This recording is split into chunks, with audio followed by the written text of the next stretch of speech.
Hello, hello. Welcome back to our inspirational interview series. I'm Hannah Levin with Heartfelt Wellbeing, and I am bringing back Dr. Dave again today for another interview. And today we're going to focus on food as medicine. I'm really excited to talk to somebody else who's supporting people in their health through food as well. Big proponent of that through Ayurveda. So I'm going to read a little different introduction for Dr. Dave today, and then bring him on. So Dr. Dave Hamilton, you can call him Dr. Dave, specializes in botanical medicine, family medicine, pain management, and clinical nutrition. He uses these modalities to best individualize patient care. And he uses a variety of different, or he treats a variety of different conditions. And what's interesting about Dr. Dave is that he also has a farm, which is home to some lovely animals. And also he grows food and then also wild harvests food, which is something that I encourage a lot in my programs as well. And so his farm won the award, the Paul C. Bragg Health Science Scholarship Award. And he says, the humbling and grounding nature of plants serve as a reminder that all things are connected. Herbs are a natural alternative to pharmaceuticals. Their long and well-established tradition of use and ease of assimilation by our given their similarity to food. So Dr. Dave uses the energetic and medicinal properties of plants to enhance and individualize treatment to promote health and wellness. So I'm really excited to have this conversation today. So without further ado, let's welcome Dr. Dave. Hello. He is a Christmas elf. I say that I do this for the kids, but I also do it for myself. Why not have fun? They entertain the kid in you, and Yes. you will never be an adult ever again. Yes. Enjoy life, right? The innocence of that. So, yeah. Absolutely. Yeah. I was given that advice when I was a elementary and high school art teacher for 11 years. And I was given that advice when I was transitioning into working with adults. I was like, I'm really nervous. And somebody said, we're all just kids inside. Right. And I was like, oh, right. I could totally do this. Yeah. There you go. Yay. So speaking of being kids inside, when we were kids, most of us really enjoyed exploring the natural world and probably asked grown-ups around us here and there, like, can I eat this? Can I eat this? Right? So we're like, that looks so beautiful, or that looks like it would taste yummy. Can I put this in my mouth? So where did your fascination with food start in your life? I think it was my grandpa. And I've had a little bit more reflection about that this past year because he passed away like 2 or 3 weeks after my grandma did. And he between him and my dad, even from a little kid, I mean, I don't necessarily remember this, but seeing pictures of this, I'm like, oh yeah, I think I remember that, whatever memory that is. Like probably 2 or 3 years old, like just like chomping on this tomato, and it's like bigger than my face, and it's just like, all over, right? Dirt on my hands, under my nails, all that stuff. Like crying, not wanting to come inside, and I'm like covered in like garden soil, all that stuff. And I'm like inside. But between those two, like my love of gardening has been there forever. As far as I can remember, my granddad always had a garden, until he couldn't, get down on his knees. He was always outside pulling things by hand. He grew up in the Rhode Island, Massachusetts area, and his grandfather had a big farm. The farm no longer exists with the family, but it is now home to a Buddhist cemetery. Oh, wow. Kind of interesting. Pretty amazing. Yeah. And I got to see this land, this farm, the family land, for the first time this past fall. Wow. Kind of cool. That's great. Yeah.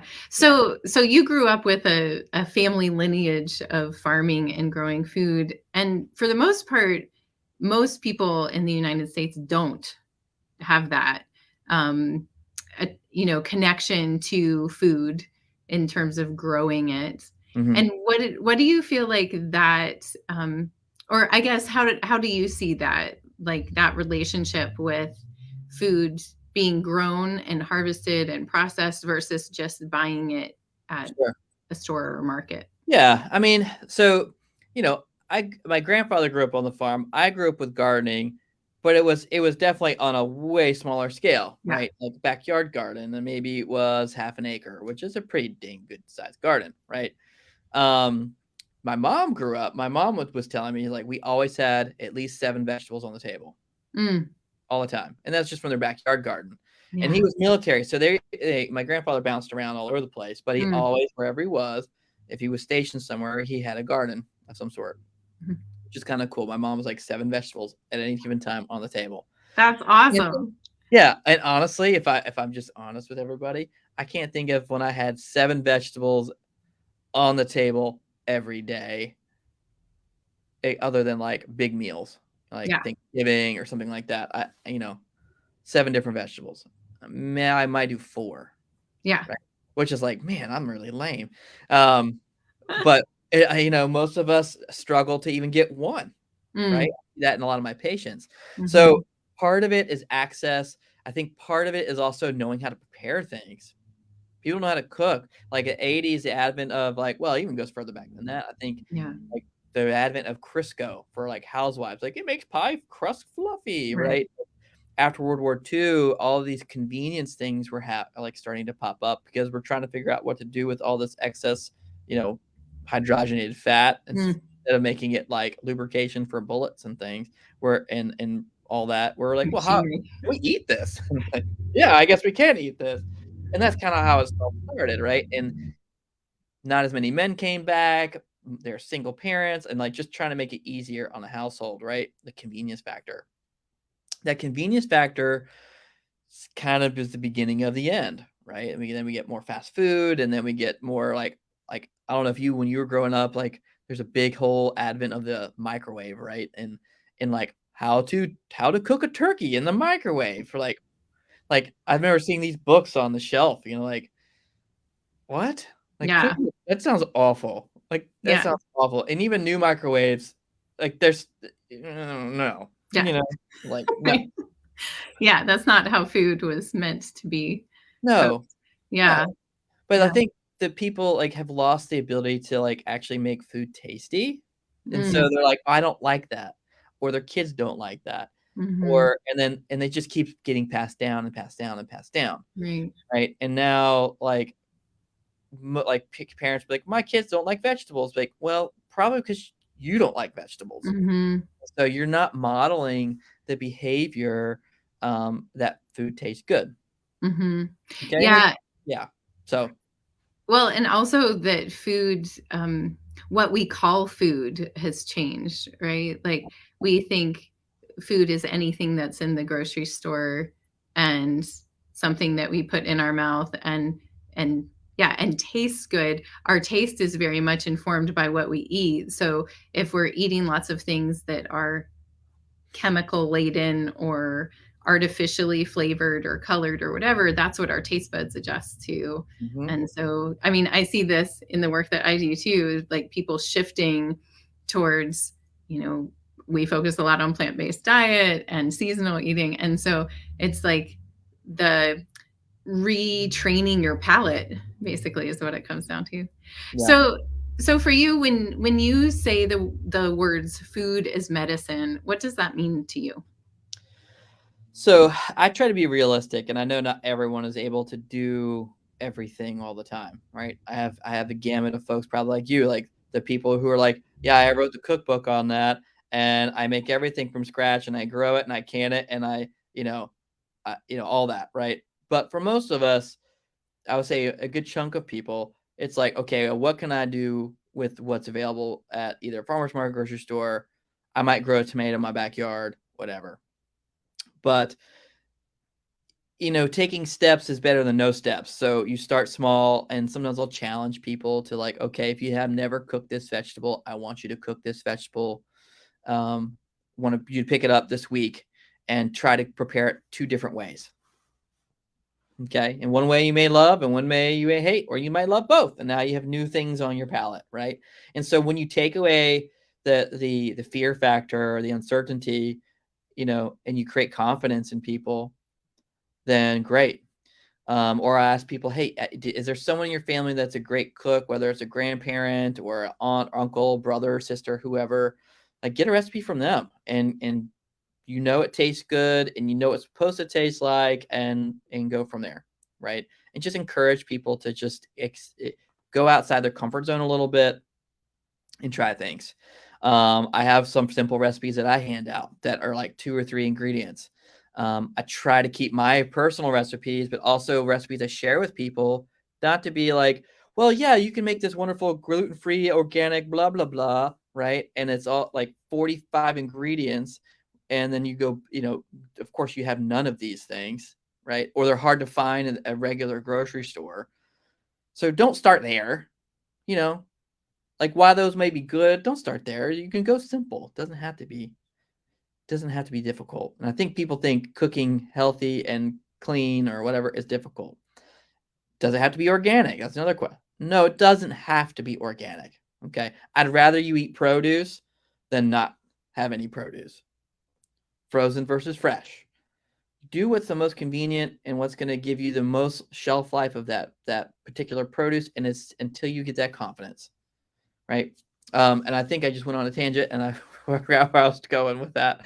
Um, I was just asking about what does food as medicine mean to you? yeah, I think for me, it's like how can I instill not just like body nutrition, but confidence in like experiencing life, right? Mhm. The flavors, the smells, the taste, all of that. So like for those of you who've ever had a garden, right? You probably all know what tomato vines smell like. Mm, Right, and you either love or you hate it, but mm, most people really enjoy it because it's a when they smell it, it's a remembrance of that memory of summer, right? Food is a way of kind of sharing love, light, or emotion in general, right? And when you break bread with somebody, uh, that energy is transferred too. mhm. So, like, when I'm making food, it's not just, "Hey, I made this meal." I'm also instilling intention in that food. Right? And when I eat it, I have an intention with that food. And so I'm nourishing all aspects of my body, right? I'm being thankful for where it came from, whether I grew it, someone else grew it, whether it was trucked down, from California, someone grew it and it still came from Mother Earth, right? And then all the care that comes into getting it to the shelf, right? There's a lot that goes into that, right? Or whether it's your shelf or from your garden to your plate, like washing it, tending to it, nurturing it, watching it grow for 60 to 90 days, and like, oh my gosh, it's here. I got the one tomato, and enjoying it and creating those memories. But I Mhm. think it's about memory. It's about nourishment of the mind, body, and soul. So, Yeah. uh, long story short.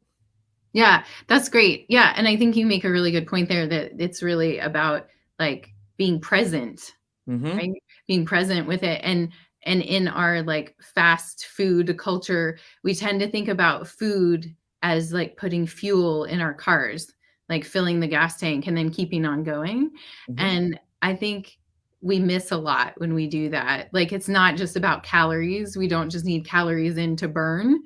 We are thinking I think more about, like, what is the cellular intelligence that I want to build my body out of, right?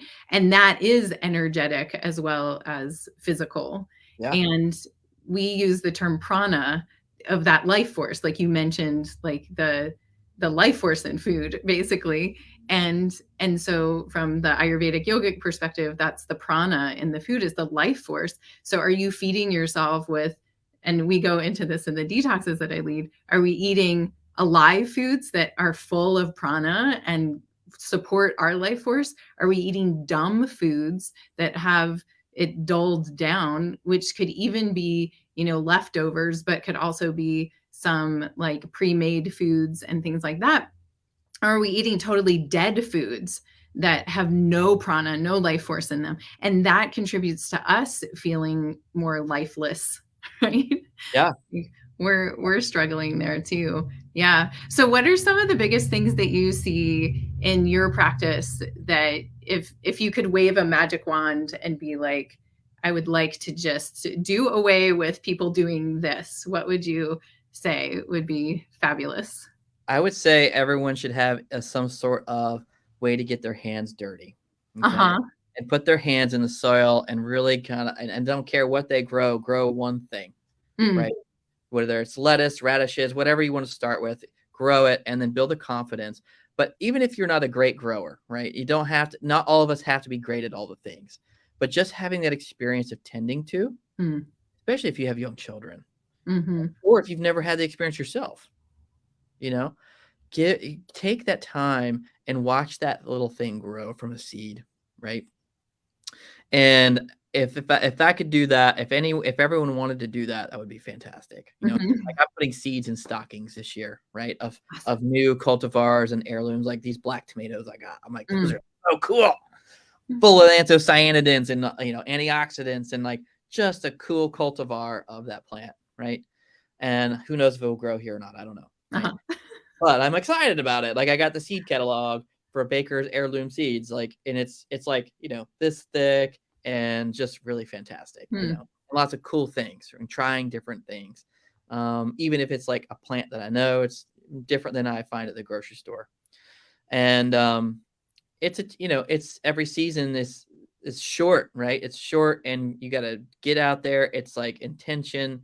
You can't start late or you're not going to get what you want. So it's like it helps me plan like mhm, the season to come and what the expectations are, but it also helps me reflect back on um other things that I mhm. want to plant seeds for. Yeah. So Yeah. food is a lot for that and I just went on a tangent, so I apologize. Um No, it's great. It's a metaphor for so yeah. many other things in our lives, right? But if I could change that into again, mindfulness, right? Mhm, Tread lightly in the garden, you don't like clomp through it and or however you harvest your food, whether it's plant-based or if you have animal protein or anything mhm, like that. Like it really it makes you got to think about it. Like I've recently gotten into hunting because I mhm, own 140 acres and I've got like 50 deer running around. And what better way to kind of um, get connected. Farm animals are great and it's different, but hunting is different. yeah, And I'm a big backpacker hiker, and you walk through the woods differently when mhm, you're hunting. You're mm, more still. mhm, You have to be quiet. There's no talking. There's no whatever. You have to be quiet. Your senses amplify, like through your sense of smell, your sense of hearing, sight, all these things. You become more sensitive the more you train them. But if and when you make that kill, it's a whole different connection yeah, and thankfulness, and then you have to process that animal just like you do vegetables and things like that. right, You got to clean it up. You got to, and then you have to respect it and say grace and thanks and whatever you need to do to create that to keep that intention connected. right, But a and lot of time us, is of the essence. You have to right, work right, with it. Yeah, right. And yeah, and we're disconnected from that. Like, I've mhm, had I used to do farm tours, and kids would be like, "Oh, yeah, well, there's eggs. Ew, it's on the ground." And you're like, "Yeah, you eat this." They're like, "Ew." yeah, Like, "Well, where do you think eggs come from?" "The grocery store." right, These are 8-year-olds, okay? yeah, 8, 9-year-olds.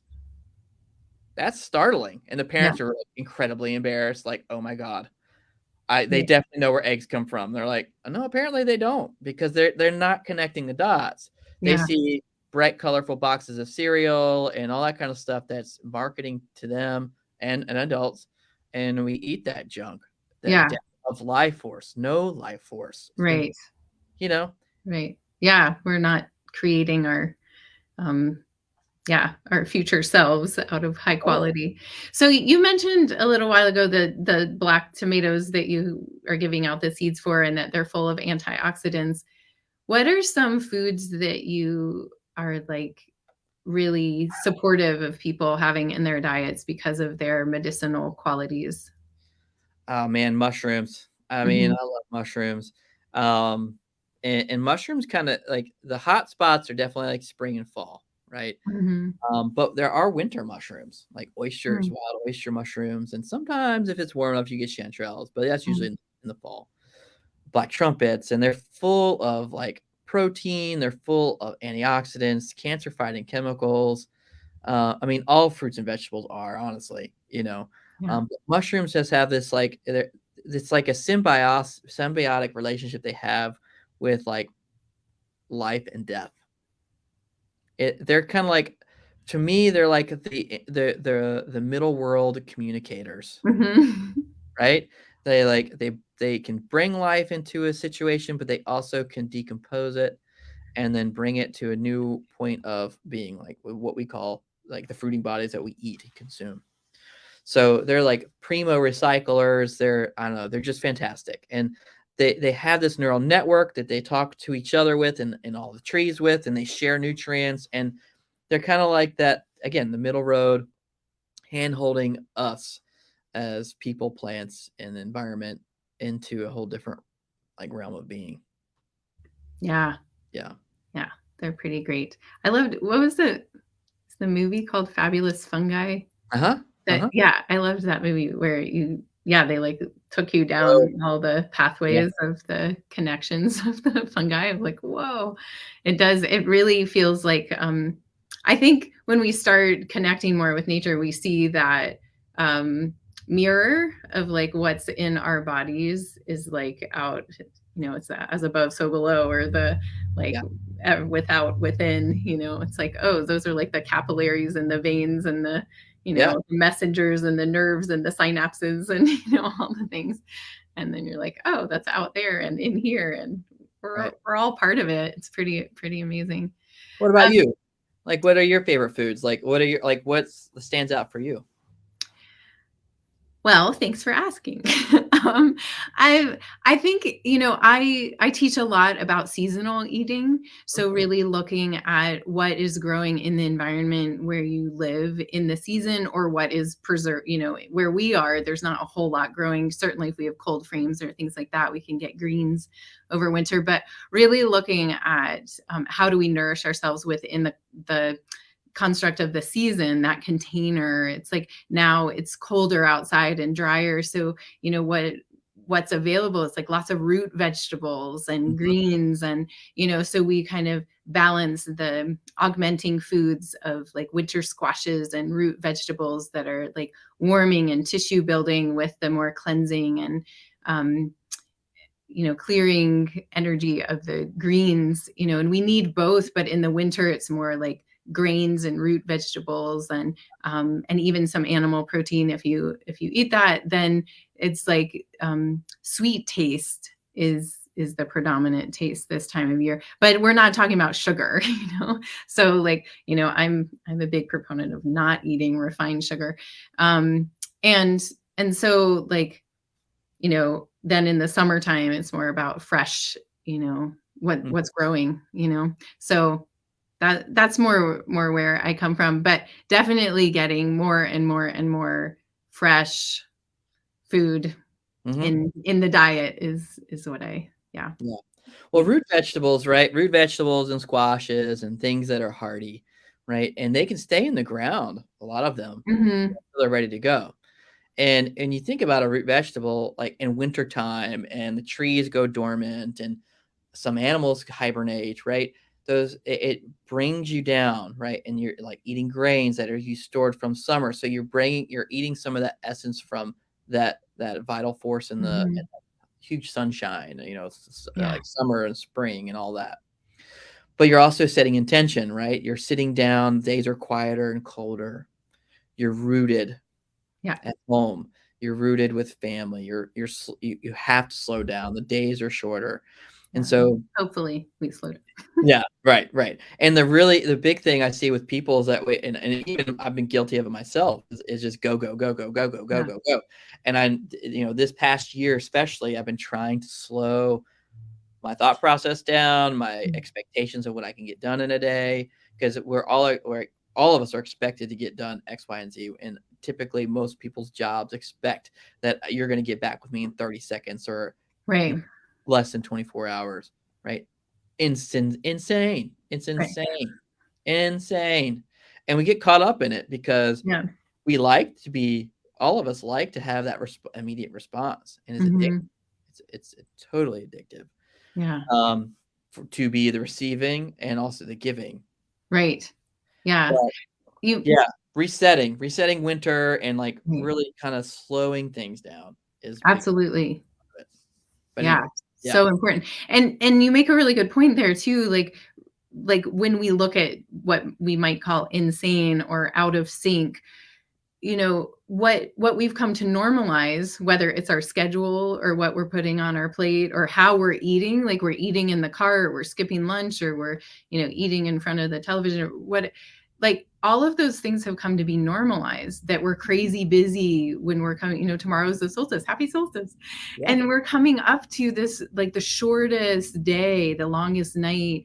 And are we internalizing that to like sleep more and rest more and be more still and quiet and introspective? And I just led a workshop on like digesting our regrets from this past year, so we're not taking them into the next year, as the solar year begins again. When we look at how we nourish ourselves, the like imbalance is so prevalent in Mhm. terms of what are we eating, like we're eating lots of like holiday treats and things, and it's like then we're just wearing ourselves down. What when like looking at that from, so we're here in the holiday time, and it's like everybody's got cookies and candy and all these things that um are not necessarily so great for us to be eating. What are some foods that you really help to steer people away from in terms of? I eat all the things. No, so some of the things, I mean, I really love sweet potatoes. Uh-huh. They can be, you can make those sweet or savory, right? Without having to add sugar to them, Yeah. so you can add your spices and things like that and really boost that antioxidant support, but also just enjoy the flavor of it all.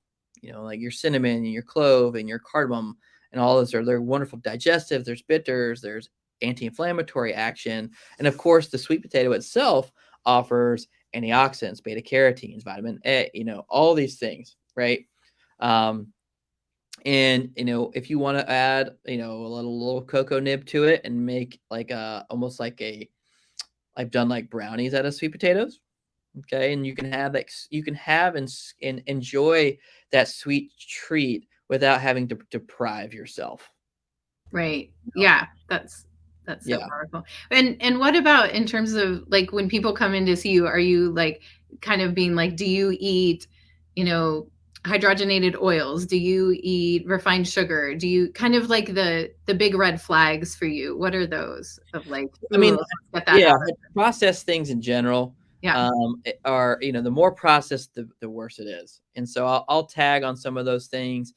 Seed oils, depending on like what they are, like canola oils, not great. Vegetable oils, not great. Hydrogenated oils are typically not great. Um, and if I use oil like ghee or coconut oil, avocado oil is all right. Um, extra virgin olive oil for like serving and cooking, light cooking, like light heat cooking. Um, those kinds of things I'll use as far as like oils go. Like, but refined foods, like things that if you can, if that bread can sit on the shelf for like 12 weeks without molding on your counter, you may want to like take a second guess at that. Yeah, yeah. If it molds within a week, you're good. And yeah, do you waste some bread? Sure, maybe you do, but you're also not pickling yourself from the inside. Um, but I'm also conscious of people's budgets, because not everyone can afford to throw away or like waste. And hopefully you don't waste. Like hopefully you're mindful about, okay, I bought this. I didn't buy too much and not gonna use it all. Okay. And as that process can be really, um, it can take a little bit of time to get used to when you're used to buying things and just having them forever, like a loaf of bread. you know. Um, for me, it takes me a while to go through like a loaf of bread. So I buy a little tiny like loaf or I'll bake it myself. But not everyone's a good baker, right? So I try to be what are people's expectations? What's the balance in that until they can make a transition, right? And what's their budget willing to spend? What meals are they willing to do this for until they get to all three meals, right? Because it's not just like let's dive in. And some people can do that, but my experience, it is not sustainable. You got to take them from where they are and meet them there, and then kind of handhold them, let them go, let them kind of do their thing. Ask questions or send them to a resource where they can get more information if they need it, and do that. So that's more of what I'm after than like, okay, what exactly? I mean, okay, are you eating Little Debbie's? Okay, like get rid of those, right? Are you eating canned Soda. foods? What's in the canned food? Okay, let's look at that. What quality are you buying? Yeah. Where can you get these things at a discount? So there's a lot of steps that go into it. So asking someone what they eat and how they're what they're putting into, they can get really I find sometimes they can get defensive about it, Mhm. or sometimes they're not fully honest because they don't want to embarrass, Mhm. themselves because, "Oh, I'm at the naturopath," and, like, their kid's like, "Can we get McDonald's?" They're like, Right. "We do not go to McDonald's." I'm like, "Your kid just busted you." Right. So, it's okay, okay, it's okay, but it's a learning opportunity, Yeah. let's shift, and if you do eat those places, they do have options that are better. Right? So if Mhm. you have in the middle of nowhere and there's only thing to eat and you're like dying, starvation, right? You can get a salad at McDonald's and you can get you can eat it without the dressing, Mhm. or the dressing is not as bad, Yeah. right? So you might have to compromise a little bit, but it's an education process. So Mhm. I try not to ever make anyone feel bad about maybe where they are with their food choices because maybe they didn't know, Right. and just make a shift and change. Okay, can we get rid of one of these things? Can we reduce Mhm. sugar? Okay, that's a big one. Mhm. Then maybe Mhm. crappy oils, and then slowly but surely, okay, let's start adding more produce. Let's start adding quality proteins. Where are you getting sourcing that from? Mhm. And slowly but surely, they make a shift, and then they're like, man, I feel great all of a sudden. And then when they eat the other junk, they like feel empty. Yeah. And there's a bunch of or junk organic stuff too. You Yeah. know, Oh, yeah. Organic or gluten-free doesn't mean it's good for you. Yeah, like, I don't know, and people are probably gonna like, "You don't like Trader Joe's?" I like Trader Joe's business model. I hate the fact that everything's wrapped in plastic. Yeah. Everything individual, plastic, plastic, plastic, plastic, plastic, plastic. I hate Yeah. it. Hate it. I can't stand it. Aldi too. People will hate me for saying I don't like Aldi. Aldi is everything's wrapped in plastic. They don't really have that, like, the deals are not that much of a deal. Yeah. You think about the environmental impact, you think about all those things. Yeah, so support your local farmers market. Right. Please Right. Support your support. local farmer's market if you can. And I Yeah. get budget, but still, it's like just everything's wrapped individual, and it's that convenience factor which takes away from the nutritional value of the food. Yes. Yeah, absolutely. Well, thank you. We've filled our half hour here. Easily. We can just talk forever. we can we could chit chat. I've thought of like 30 more questions I wanted to ask you, but we'll wrap it up for now. So if you're watching this on replay, give us a hashtag replay and let us know if you have any questions, and Dr. Dave can answer things for you. But it's so refreshing to me to talk to somebody who is a practicing physician that is also clued into food. I can't tell you how many people that I work with that say, my doctor's never asked me what I eat or like how my digestion and elimination are. Like those are the other pieces of this, right? Like the whole system needs to be happy and functioning. And how do you feel after you eat? You know, a lot of people feel tired or, sometimes empty, like they know they've eaten a lot, but they're still like, there's so many indications of our relationships with food. That's a whole other conversation. Mhm. But certainly starting with quality ingredients and knowing that we can shift things that are happening in our health simply by what we're choosing to eat. Yeah, and doing what you can where you are with what you have is really important too. That you can start making changes small, and no matter where you're starting from, it Yep. can be really, really powerful. Any closing words, thoughts from you? Oh my goodness. Wash your hands, people. RSV is on the rise. Okay. And the other thing too, like, we talk about flu season, and the people probably seen this online too, but we talk about flu season, we talk about this whole thing. We really, and it's not really flu season; it's sugar inflammation season. You know, Yes, thank you for saying that. October, right? We started off with October. We douse our kids and Already. ourselves with candy, and then we have November where we overindulge in like good food, but also the sweets that go along with it. And then we have a Christmas, right, or Hanukkah, or a holiday season where it's like usually alcohol, sugar pies, cakes, cookies, all that stuff, right? And then we follow it up and end the year with a boozer, right? So And set going to your bed intention. really late. Yeah, set your intention for the year, and if you are, and I mean, I enjoy an alcoholic beverage like many people do, right? But I typically, a lot of times for the last couple years, I haven't really drank at all, or I'll have one tiny little like yay for the end of the year, Mhm. because I want to set the intention of clear mindedness for the next year. And I Yeah, want to wake up the next day not groggy and like, oh, what did I do to myself? Ugh. yeah, Right? I want to wake up excited. I want to wake up with a good meal. I want to wake up, and be energized, right? And yeah, take on the next year, whether it's cold and snowing or whatever, with gusto, not blufto, right? yes. So, um, if anything, take that into heed when you're making your choices during the holiday season, because your immune system's going to thank you. Your family's going to thank you for not being sick. If you have kids, your kids are not going to be sick. So you can enjoy these things. Just be mindful of the overindulgence, Yeah, because you're going to pay for it in one way or the other. yeah. Awesome. That is fabulous to end on. Thank you so much for being here. We'll post your website with this interview. Anything else you wanna? I think that's it, guys. And if you haven't set up with a practitioner, a lot of us, Hannah and I both, um, we're taking new clients, and this is a good time to set your intention, whether it's right before the new year or right after, and start off small. Small steps lead to big changes. Yeah, So create what you want, and you can do anything. Set your attitude. If your attitude is one of I can't, that's where you're going to stay. If it's one of I can, you already there. yeah, Okay. fabulous. So Yes. love everybody. Love you guys. Have a All great right. holiday. Thank you so much. Take care.